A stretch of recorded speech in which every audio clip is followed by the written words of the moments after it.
Hi, it's Elyse here at Bowman Library with a whole new teen book spotlight.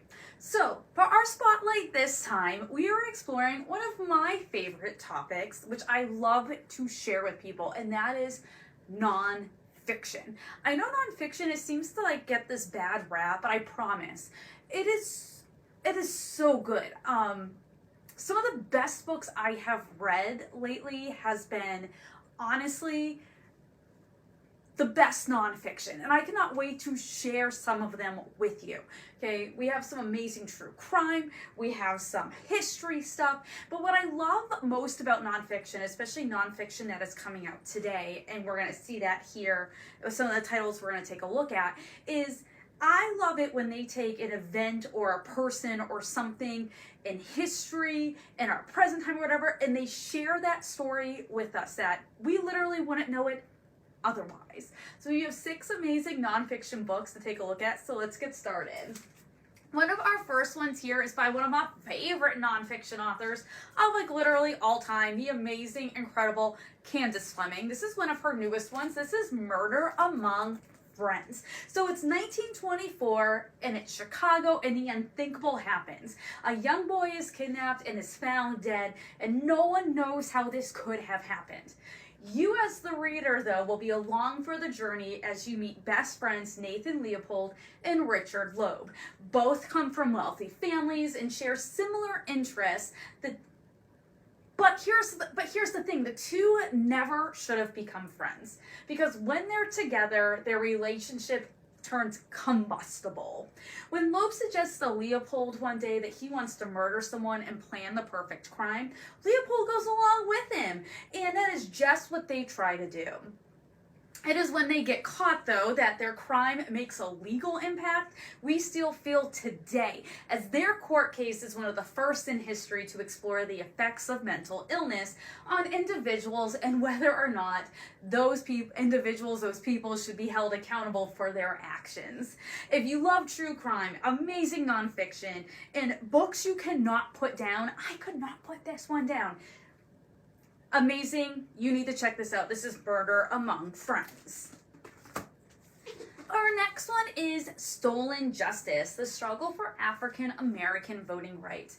And what Lawrence Goldstone does in this book is that he explores through history the impact of voting rights have had on African Americans. Now, going all the way back to the Constitutional Convention, when it was decided that African Americans would not have the right to vote, through the Civil War amendments that gave them rights in theory, but actually not in practice, okay? You will learn all about how these actions still have impacts today. Literally in the news today, there's stuff about redistricting maps and how that impacts, okay, voting rights. You will learn about how the federal government decisions impact state decisions, and who has been all the integral players in helping African Americans to have the right and opportunity to vote, as everyone should. Okay, again, if you're into social justice, you want to explore history through a different lens, Stolen Justice. Oh, Bloody Times. Love this one. Okay, especially if you love Civil War stuff, this right here, okay?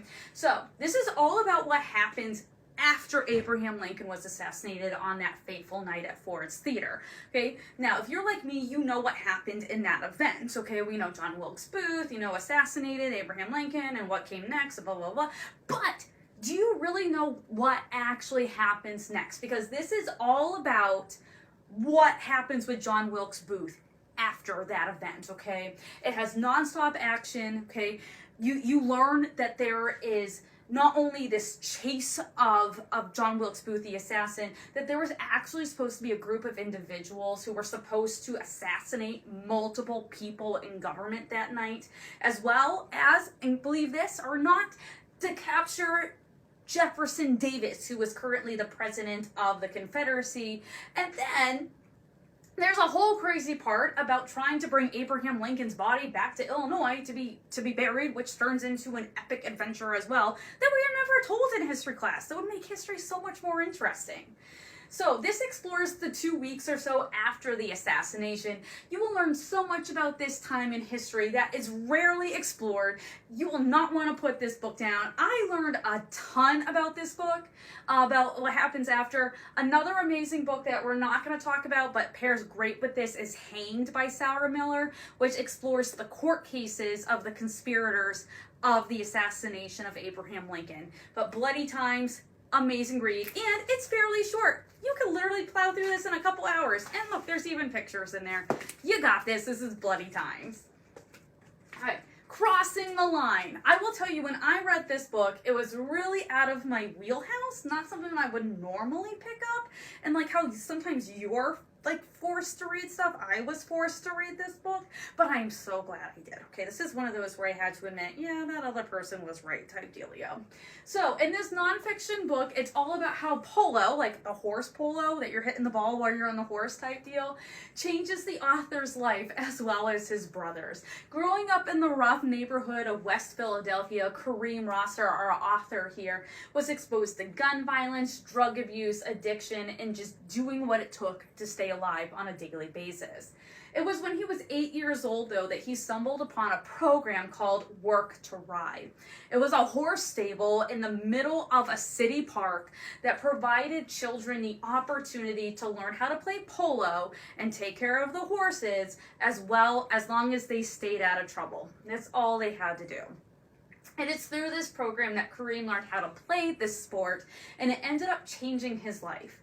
But it wasn't easy as he faced challenges on and off the field, each very different, but also making him into the person he is today. Now, I know this does not sound like a very exciting read. Again, when I had to read this, I was kind of like, but okay, trust me on this one, okay? You will be cheering Kareem on and his brothers, as well as maybe dreaming of something you would like to do, try, improve yourself upon. Again, trust me on this one. It's an incredible read, an incredible story. This is Crossing the Line. Hey, The Borden Murders. Oh, you know I love a good true crime. That's probably why I loved Murder Among Friends, which was our first book. This one is no exception to that rule, okay? It is Massachusetts, 1892. And Andrew Borden and his wife are viciously murdered with an axe in their own home, all while Andrew's daughter, Lizzie, was home at the time. Quickly, this crime became known as the crime and the trial of the century, as Lizzie is eventually arrested and charged with their murder. This whole time, she's pleading innocence. She says someone came into the house and did it. She had nothing to do with it. This amazing nonfiction book takes you through the before, the during, the after, while introducing you to all of the players, the possible scenarios and outcomes, leaving you to decide for yourself what you think really happened, okay? Now, I will tell you, there is a decision in the court case if you're not familiar with what happened at this time, okay? But what I loved about this book is not only do you get immersed in what happened, you are legit going back and forth if you think Lizzie did it or not. And even at the end, I know I wasn't entirely sure what I thought happened, okay? Incredibly well written. Sarah Miller, who's the author, has everything she has written nonfiction is great. Highly recommend any of her stuff, but especially The Borden Murders. And our last one is Most Dangerous. Okay, so I will tell you this. Trust me with this one. I'm asking you to trust me with a lot of these books, actually. But this one can be a pretty, sometimes, dense and detailed read. But it is so worth it, okay? So in this amazing nonfiction work, we meet Daniel Ellsberg, who became known as the most dangerous man in America for a period of time.